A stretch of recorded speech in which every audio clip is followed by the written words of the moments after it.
Today in our 2015 Lincoln MKX, we're going to be installing Roadmasters Universal Diode Wiring Kit with 7 to 6 wire straight cord, part number RM-152-98146-7. This taillight wiring kit is going to provide you with all the necessary lighting you need at the back of your vehicle so you can tow it behind your motorhome and be DOT compliant in all states. It's going to give you your left turn signal, right turn signal, tail lamps, and brake lamps. So as you can see here, when I turn on my left turn signal in the motorhome, it's also applying that left turn signal on our towed vehicle. The right signal also works as it should,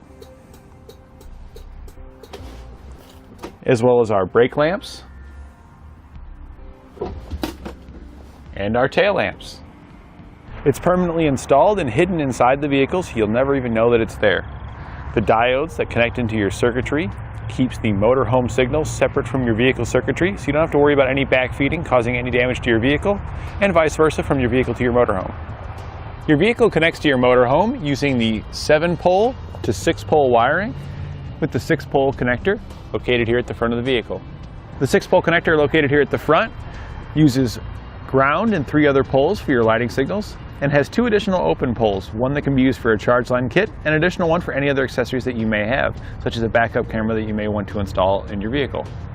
Additionally, we installed a brake light relay on our vehicle in conjunction with our diode kit that will allow all the signals to work properly with our motorhome without the brake signals from the vehicle and the vehicle's braking system interfering with those lights. What would happen if we didn't have a brake light relay? When the braking system that was installed in our vehicle applies the brakes in the vehicle, the brake lights would come on, and that would override our turn signals. So if we have the left turn on in the motorhome, you would only see a brake light on the vehicle. You wouldn't see that left turn signal. The brake light relay will allow us to still see that turn signal, while our passenger side would have the brake light. And vice versa, if you use your right turn signal, you would have your right turn signal on your vehicle, and you would have the brake light on the left side. Without that relay, you would just see brake lights. To complete our total flat tow setup on our 2015 Lincoln MKX, we used Roadmasters XL base plate kit, Roadmasters Universal Diode Wiring Kit, Roadmasters Battery Charge Line Kit, Roadmasters 12-volt outlet kit, Roadmasters Sterling all-terrain non-binding tow bars, Roadmasters Brake Light Relay Kit, and Blue Ox's Patriot 2 portable braking system. We'll begin our installation at the back of the vehicle by removing both the passenger and driver side tail lamp assemblies. We'll use an 8mm socket to remove the 2 screws that hold the tail light on.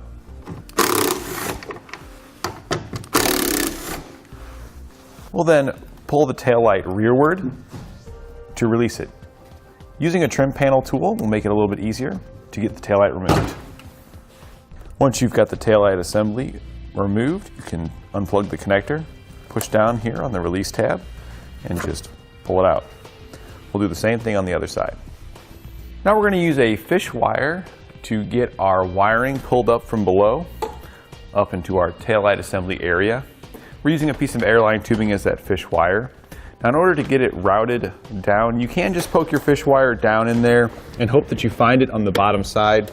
But to make things easier, there are some push pins here that you can remove. You'll just unscrew the center with the Phillips head and pull that pin out. You can then pull this back and you can see down in there a little better and get your Fishwire down in there easier. We'll now take the wiring that comes in our kit. We're going to snip the green wire between the yellow and just pull that green wire back because we don't want it on our driver's side. We'll then take our Fishwire down below that we had run, and the remaining wires, the yellow, brown, and white, we're going to tape that to that Fishwire. And we'll now pull those wires up into our driver's side taillight area. Might have to help guide it a little bit. And now that we've got our wiring up on our driver's side, we can separate it from our Fishwire. You want to make sure you've got enough pulled up that it won't slide back down on you, so you don't have to do that process again. We're now going to strip back some of the wiring on our connectors. Just using a razor knife to do that. I'm going to expose all of them from the sheathing. We're now going to take the yellow wire with the green stripe, we're going to cut that in half. And do the same with the gray and brown wire. This is your taillight signal, and this is your turn signal. We're now going to separate out our white, brown, and yellow wires from each other. And now we're going to strip back each wire on our new harness here, and each wire that we had cut here, each end.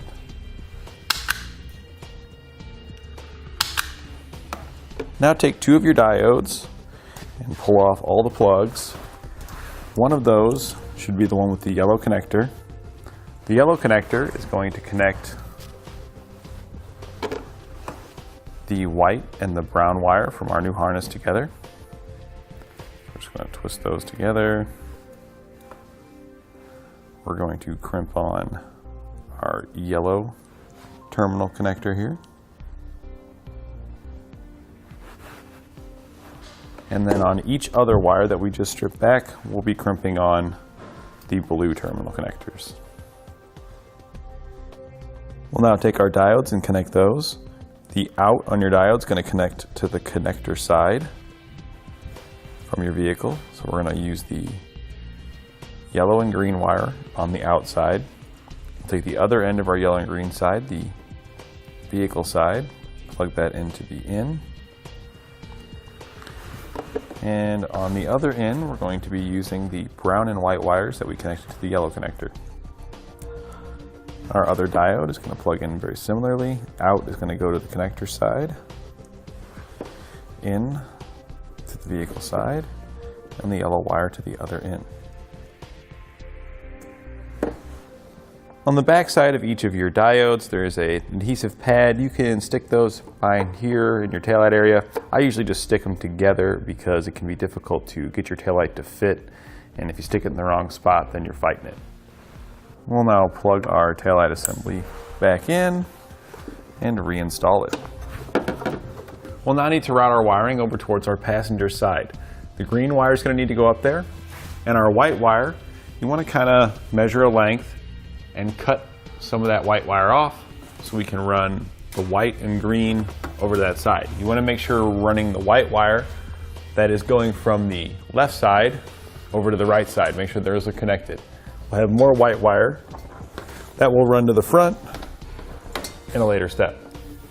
And we're going to use that fishwire technique we used on the driver's side to get our wiring up into our taillight area on the passenger side. On our passenger side, we're going to do the same thing by stripping back the sheathing so we can expose our wiring. And on this side, we're going to be cutting the orange and purple wire and the yellow and green wire. We'll then strip back the wires just like we did on the other side, each end of the ones we cut and each end of the ones that we ran up. Each wire we strip back on this side is going to get a blue terminal connector. We'll now plug our diodes in just like we did on the driver's side. The connector side is going to go to the out. You're going to match up the same color wire for the in. Our green is going to go with our purple and orange, and the white that we ran over is going to go with the yellow and green. When connecting any of your wiring, a little bit of dielectric grease can help keep out moisture and help ensure a longer lasting connection. We'll now plug our taillight assemblies back in and reinstall them.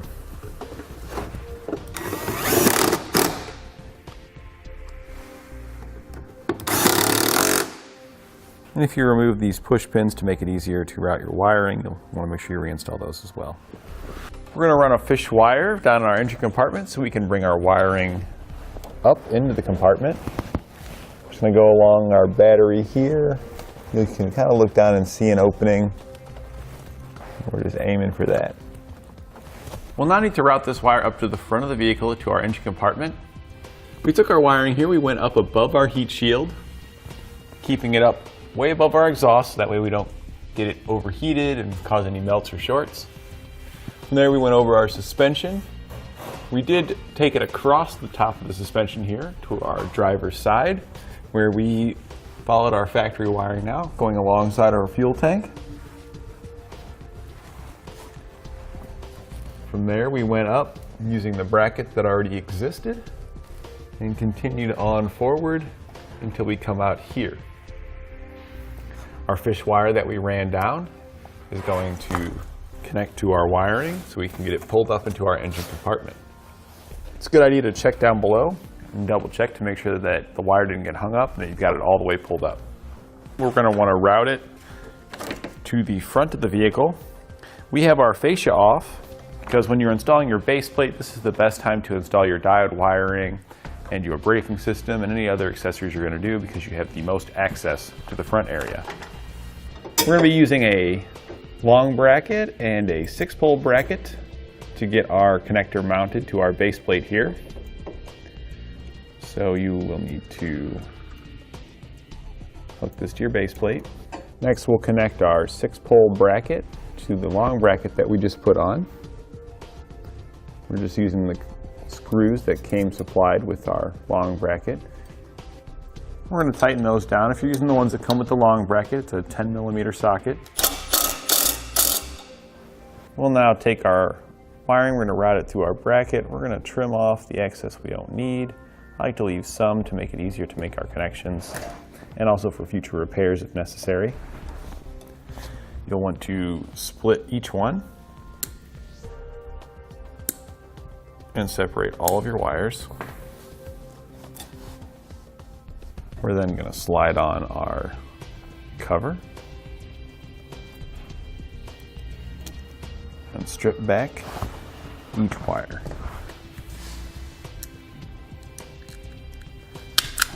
We'll now connect our wires to our 6-pole.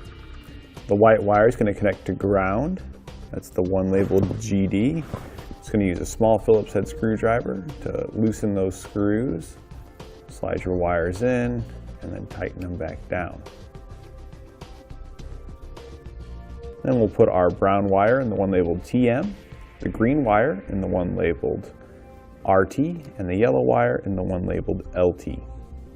Now you want to use some dielectric grease on the back of your wiring here.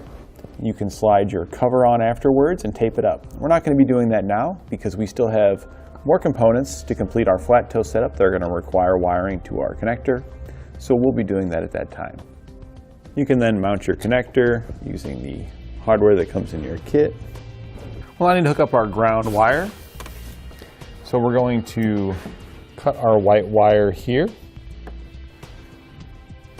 We're going to take the end that goes towards the front of the vehicle. We're going to strip that back. We'll use the blue ring terminal that comes in the kit. We're going to crimp that on the end. And we're going to connect it to the stud right here. It's our ground stud. We'll remove the nut with a 10mm socket. Slide our ring terminal on and reinstall the nut. And now you can plug this into the back of your motorhome and test it out and make sure everything's working properly. This should include your left turn signal, your right turn signal, tail lamps, and brake lamps. If everything's working properly, you can clean up your wiring with some zip ties, button it up, and hit the road. And that completes our installation of Roadmaster's Universal Diode Wiring Kit on our 2015 Lincoln MKX.